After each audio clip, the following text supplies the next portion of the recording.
Hello and welcome to round 5 of the WMSC 3 America. We are past the halfway point in the season. Quick evaluation of the first half of the season. Qualifying has definitely gone better than the races.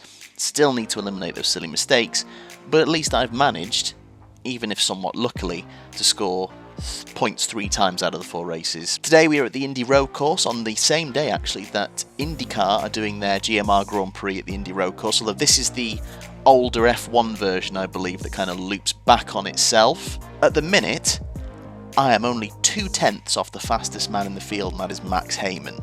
I believe I'm second fastest, but the server hasn't updated, so I'll put up what the last is just before the brief. The brief is literally about to start. So single lap pace, not bad at all. And I'm really happy about that because we've got no Kevin this week. Appreciate all his help in the previous rounds.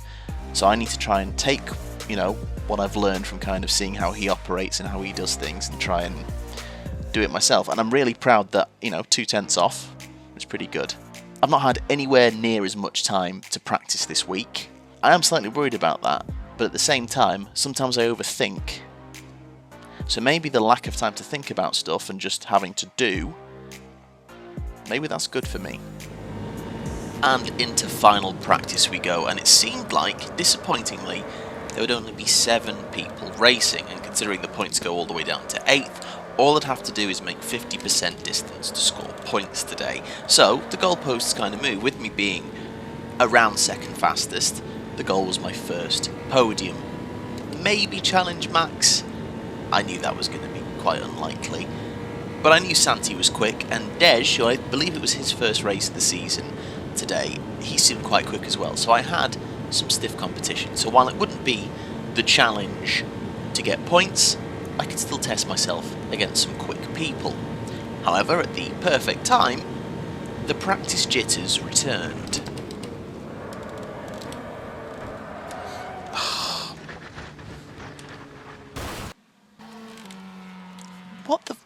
What is wrong with me? Come on. It doesn't like it's only going to be 7 of us. This is almost like the infamous 2005 USGP.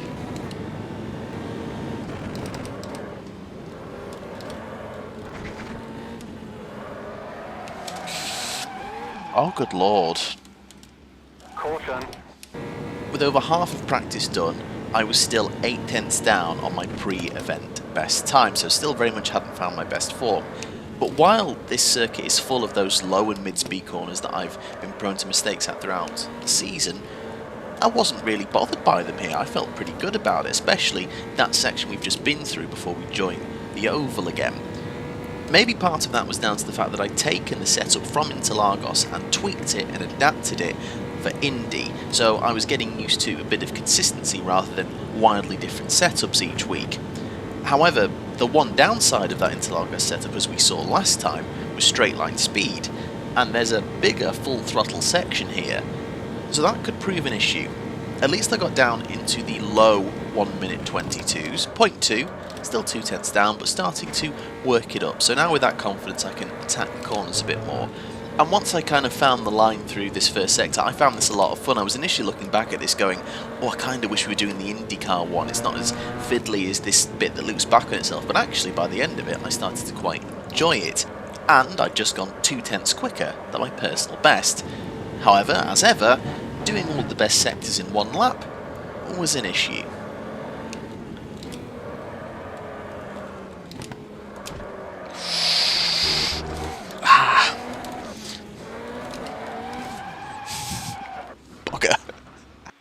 Considering what Max is capable of, even if I'd gotten ahead of him then, I feel like he would have been much quicker. Now it seems like Max is just head and shoulders above everyone else.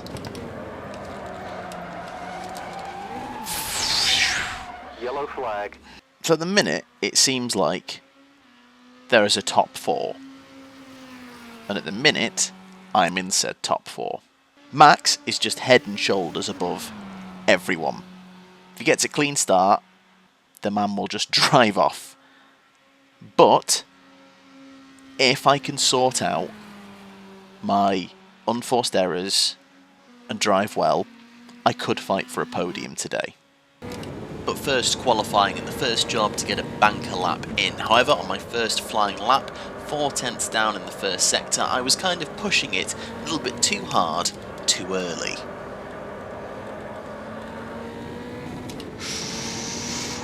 God, you get your nose over that line there and it's lap invalidated. That was very close.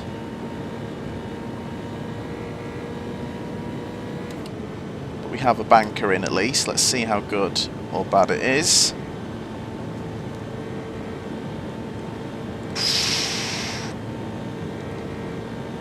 Like, that's just insane. However, my confidence was starting to grow, and a lap later I would go exactly 3 tenths faster to take second place back off Dej. Santi yet to put in a lap. So here we go for a flying lap of the Indy road course. Down to second, don't be afraid to get it over close to the grass because you want to get a good angle out of turn 2, and then power up through 3.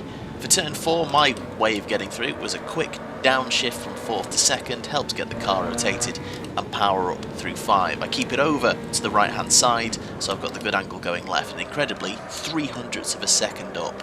But a little squirm mid corner,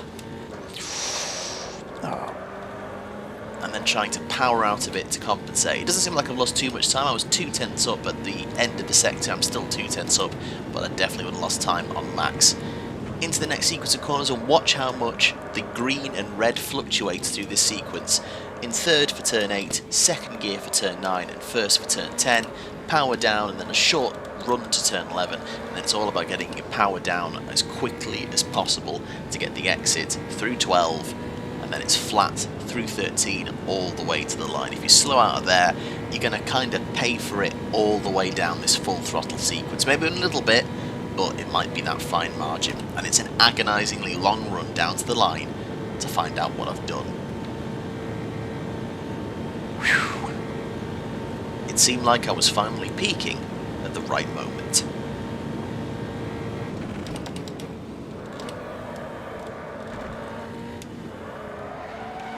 Oh, damn. Okay. I've not gone into the 121s at all. First time. So if I don't better that, there's no pressure. So let's just have a good warm-up. And I can have 2 more laps, I think, at this rate, to give it a go. However, my penultimate attempt had not started well, but I still attacked this final complex and nearly pulled it back.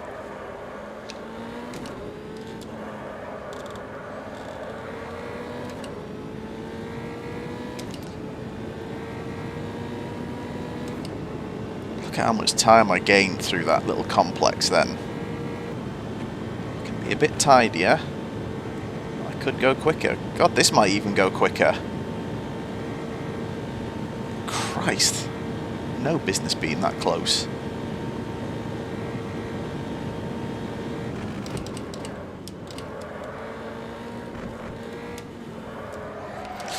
Ah, you f***.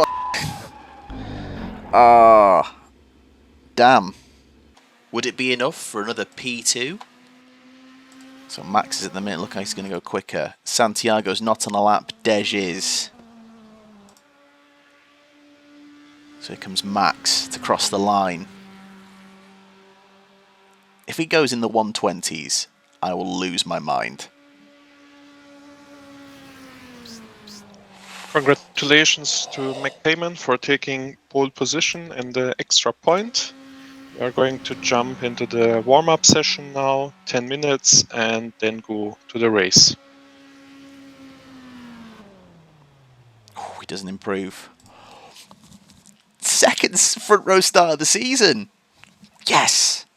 Again, I know it's a reduced grid, but when there's people like Santiago, who I know can be quick and beat me to pole in Phoenix, and Dej is obviously quick, to beat people on a similar level, that's good. So I still need to take that positive. The thing now is to convert it into a good result in the race. And like I said, in my preparation, I felt pretty comfortable around the track, more comfortable here than I ever had. However, it seemed like race pace-wise I was struggling to get the lap times in, so maybe that comfort was at the expense of speed. However, here I was very much improving, fastest of all after 2 sectors, and we were going to get a demonstration, thanks to Hernan Salto, of how effective the tow is. We knew it was effective, but now we could quantify how effective.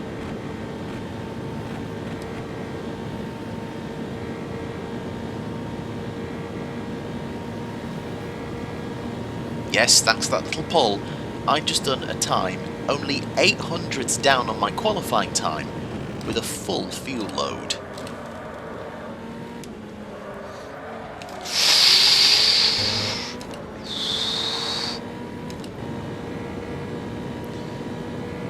I mean, I absolutely got a load of help from the slipstream to go fastest there. And now without anyone in front of me, I've just done a what? 122.9. So yeah, I'm definitely not the fastest in race trim. That flatters to deceive. Well, I'll take it, but that doesn't really mean anything. But hopefully, maybe I'm in their heads. I'd love it if they're in their heads. It's like, oh, how's he done that? And they'll push it and make a mistake, and I win. Or Max is going to drive away with it. And as usual, don't forget to press race. Thank you very much. I feel like I've learned by now. I feel like I've got it. Thankfully, no embarrassing formation lap incidents for anyone this time around, and we line up ready to go. As ever, key replays of all the highlights after the race, but round 5 of WMSC 3 America is ready to go. 4 lights today, they come on, the revs come up, and off we go. And after getting bogged down in Interlagos, I seem to have found my good start gene again, and we're up the inside of Max Hayman. He tries to squeeze us, we get alongside, and we seem to have a little bit of extra speed in the second phase at the start as well. Side by side into turn 1, but I go a bit conservative, just concerned about my tyres, about getting into an accident early on, happy to slot in behind. Looking back, maybe I should have been a bit more aggressive to try and keep Max behind me, or get Max behind me. I wasn't actually ahead, but I think it was the safest option, and we slot into second. Santi with an excellent start, he holds on to third. Dej has dropped a place down to 5th behind Soppinen. However, Max has had an incredible first sector, almost a second up, and at that point I have a bit of a grim realisation. Oh, this is going to be tough, because the slipstream is going to be a killer. And by the time I finish that sentence, the gap is almost 1.5 seconds. I'm not going to get any help from the tow from Max to fight back against Santi, which means I might be a bit of a sitting duck. I need to try and get the best exit I can out of here, and I do get a decent one, but it's such a long run. I'm already trying to weave and break the tow and just try and do whatever I can, but it's inevitable. Santi's coming to get me.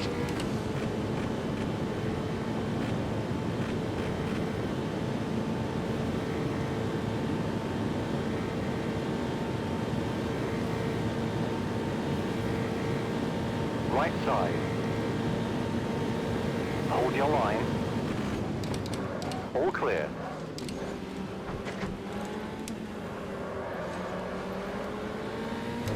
And you see, after a certain point, I realised no point fighting it, took him behind. Behind us, Soppinen taking out Dej. Dej had just got past him, but now Dej had fallen all the way to the back, and Soppinen had carried on. He would get penalised for that. For now, it would be about just trying to get my consistency, get my laps up, and just see if I can go with Santi. I had enough space behind me, 2.5 seconds to Soppinen, so could look forward without worrying about what's going on behind me. However, coming to the end of lap 3, and Santi had already put the gap up to 2 seconds, my race pace wasn't there. Once again, I feel like my setup for straight line speed is not the one. Damn. So Max in a 122. I'd love to see what I've done. 122.8, okay.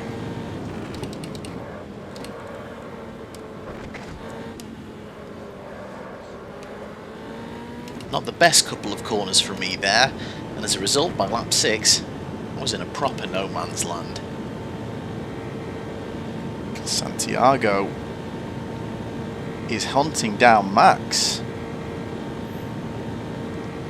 Now, we've seen a fair few unforced errors from me this season. However, what you're about to see now is easily the stupidest and most pointless of them all.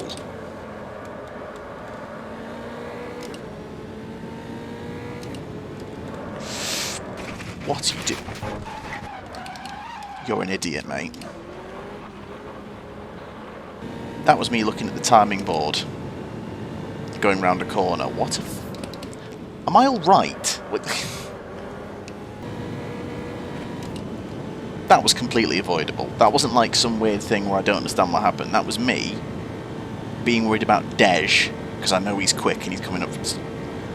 Your patch of road. Head down. Come on.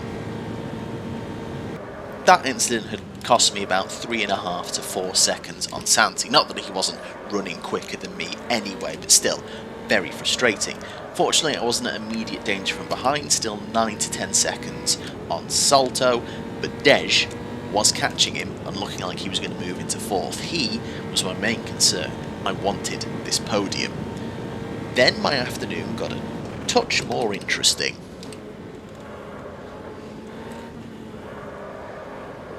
Yellow flag.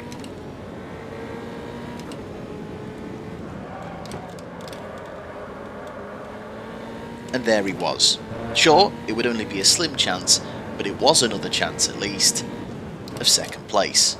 No reaction, just concentration. Half the race gone, Santi in the intervening time had started to open out the gap again, but not as quickly as he had before, maybe a little bit sheepish after that spin. And I was pushing too. You exceeded the track limit. This lap is invalid. Fine. Then my car gave me a little warning.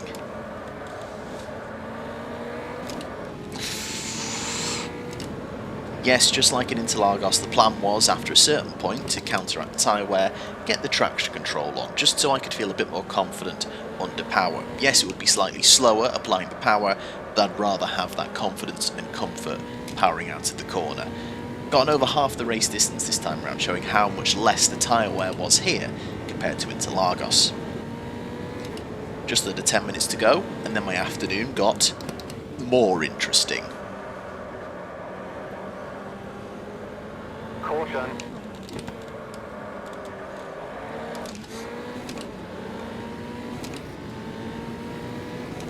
Car right. Watch your right. Keep left. Hold your line. Clear.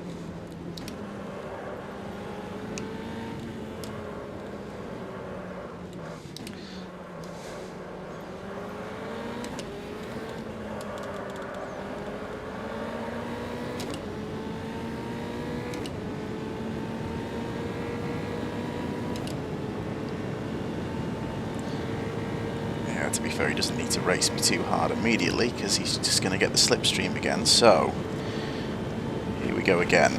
Round number 2.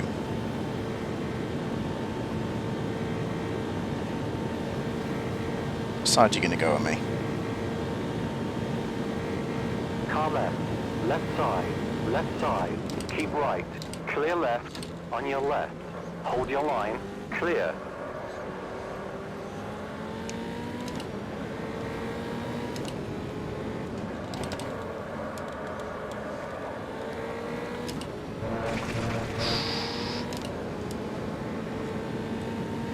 With 8.5 minutes to go, even though I managed to keep him behind me once, doing it for the rest of the race seemed unlikely unless I could nail the corner sections. My car was obviously again set up better for the corners rather than a straight line. As you can see here, 7/10 on exit from there. It's down to almost 5 by the end of just this straight. I needed to nail this sequence of corners to stand a chance.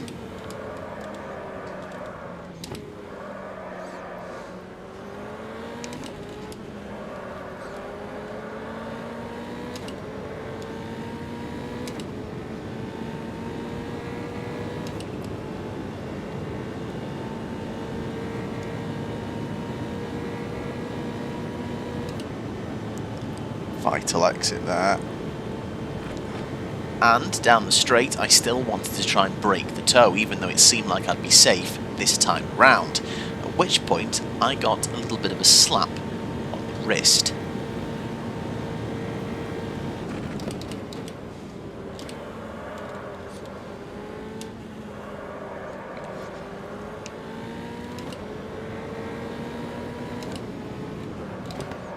Okay, so I'm not allowed to break the toe then.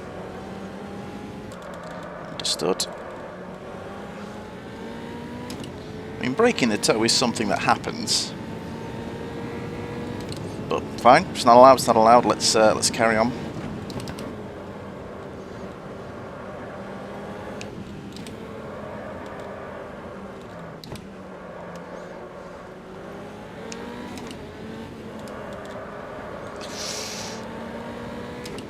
Didn't get a good exit that time though. Again, I'm going to put my car in as awkward a place as possible. It's going to make it. On your left, left side, watch your left, clear left, watch your left, keep right, still there, clear.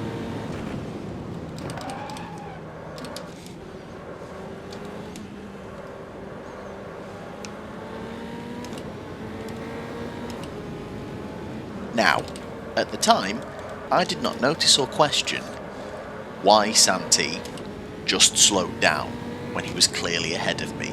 Because I was focusing on the approach to the corner, I don't think I realised that he'd obviously slowed down way before any reasonable braking zone. And at the time I thought this was quite a good fight, but now I have to question, was he toying with me? Was he trying to fuel save maybe? Was he being cautious because, you know, he'd had 2 spins, maybe he'd driven quite hard and his tyres were in a worse condition? I don't know. I'm speculating, but it does seem like... Left side, clear, on your left, hold your line, clear left. Despite us going quite well wheel to wheel through turns 1 and 2, he should have, and already has, blown past me on that full throttle section. Because of the disparities in our car setups, and also he was generally quicker anyway. He'd shown throughout the race he was generally quicker than me. It didn't help when I kept messing up the exit of this corner as well, and he was still within half a second of me. So honestly, I don't know. Maybe he was just bored because he'd been alone for half the race and he just wanted a friend. Oh, friend! New race car friend! Don't forget the thumbs up! It was disappointing to watch back see what I thought was quite a good fight. Actually, it just seemed like, yeah, Santi could have got the job done well before this. Left side, keep right, clear left, left side, car left, hold your line, clear left, on your left, all clear. However, the optimist in me wasn't done yet. I thought, you know what, I have still got a better car in certain parts of the course. Maybe I could stick with him, and if I was close enough coming out of that final corner, I'd still have the benefit of the slipstream, and I'd still be quick enough.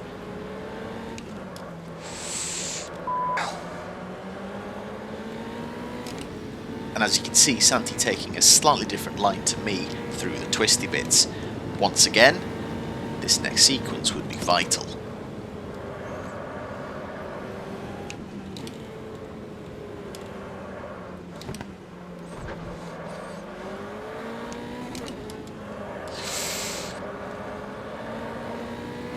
That's exactly the part I didn't need to mess up, and I think he's going to get away. Damn. And just a lap later, the gap up to 1.5 seconds.